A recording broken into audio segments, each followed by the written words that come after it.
Tapi ketika Ya.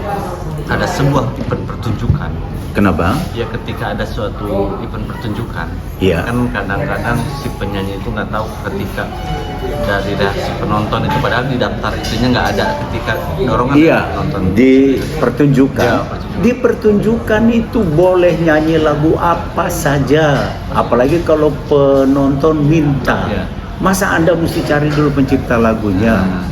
Kan di situ dikatakan, undang-undang juga bilang gunakan saja lagu itu, baru event organizer-nya, penyelenggaranya menghubungi LMK, bayar royalti di sana.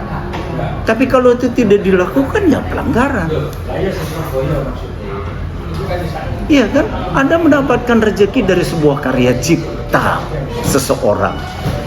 Anda dapat honor sekian banyak. Masa pencipta lagunya nggak dapat? Keliru itu. Yang punya lagu itu kan karena dia punya lagu yang bagus, Anda menyanyi, Anda dapat rezeki. Penyelenggaranya juga mendapatkan rezeki karena mengkoordinasikan lagu-lagu itu. Wajib hukumnya harus seizin pemilik hak cipta. Begitu. Tapi nanti kita lihat dalam konteks Listi menyanyikan lagunya Pak Yoni Dores ini di mana kesinambungannya gitu. Apakah penyelenggaranya sudah meminta izin? Atau dibuat sengaja untuk mengcover dalam sebuah lalu diposting dan monetize-nya jalan. Itu kan. Tapi sekali lagi himbauan saya, dikomunikasikan dulu. Tapi ya mungkin karena Bung Yoni Dores sudah menghubungi beberapa kali,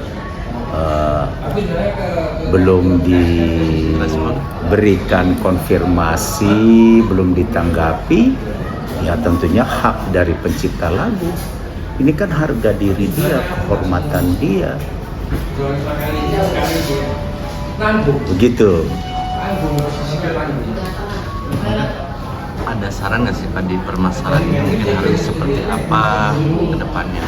Kenapa? Supaya hal ini tidak terjadi lagi, tidak terulang lagi. Iya, jadi itu saran saya kepada siapapun insan musik Indonesia untuk harus menghargai sebuah karya cipta yang mana ada pemiliknya. Gitu. Tidak mungkin dia turun dari langit aja lagunya, dikerjakan dengan setengah mati oleh pencipta lagunya. Jadi ada pemiliknya. Wajib hukumnya untuk menghargai para pemilik hak cipta, karena yang diatur dalam undang-undang bukan saja hak ekonominya, tapi hak moralnya juga termaktub di dalamnya. Gitu. Bisa dibilang wajar ya ketika Pak Yoni Dores ini melaporkan, itu wajar. Saya nggak mau terjebak dalam pertanyaan seperti itu karena hal yang menyangkut kewajaran kan yang paling tahu itu terlalu subjektif.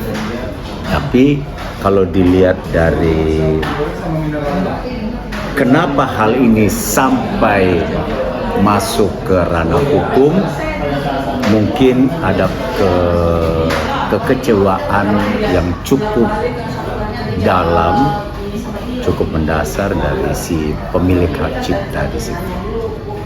Tapi saya mengenal juga Bung Yoni Dores secara pribadi. Bung Yoni itu orangnya baik. Bung Yoni Dores itu dia cukup senior di dunia mencipta lagu. Dia kan adik kandung dari Dedi Dores. Kami bersahabat sejak zaman di Glodok dulu. Kita sebut sendok, seniman Glodok. Pasti beliau menyimpan kekecewaan yang cukup dalam. Tapi menurut saya, kalau Listi dan juga tim hukumnya itu saling berkomunikasi dengan Bung Yoni Dores, duduk sama-sama, gunakan komunikasi antar insan musik yang mengedepankan harmonisasi keindahan dalam kehidupan. Saya kok yakinnya Bung Yoni Dores akan membuka pintu komunikasi gitu. Dan seandainya misalkan dari Bapak sendiri misalkan diminta bantuan untuk mendamaikan mereka atau itu yang saya bilang, Bung Yoni itu orang baik, hatinya tuh seniman, insan seni, mengedepankan harmonisasi.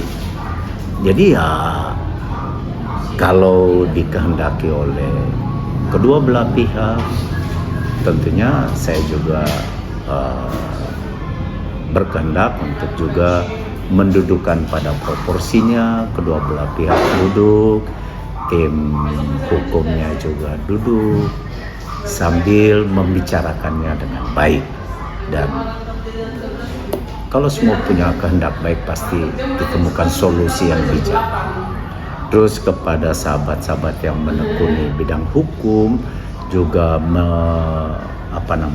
punya minat besar dalam hal mendudukkan hak cipta di ranah hukum secara proporsional.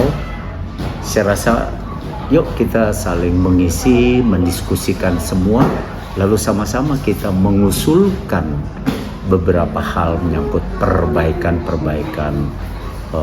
undang-undang tentang hak cipta ini ke Badan Keahlian DPR, supaya ada kepastian hukum tanpa lagi ada multitafsir dari pasal-pasal yang kemudian diberlakukan sebagai undang-undang dan turunan peraturan pemerintahnya, peraturan menteri dan lain sebagainya. Segala regulasi itu bersumber dari undang-undang yang tidak lagi ada multitafsir di dalamnya. Terima kasih banyak Bapak. Gitu.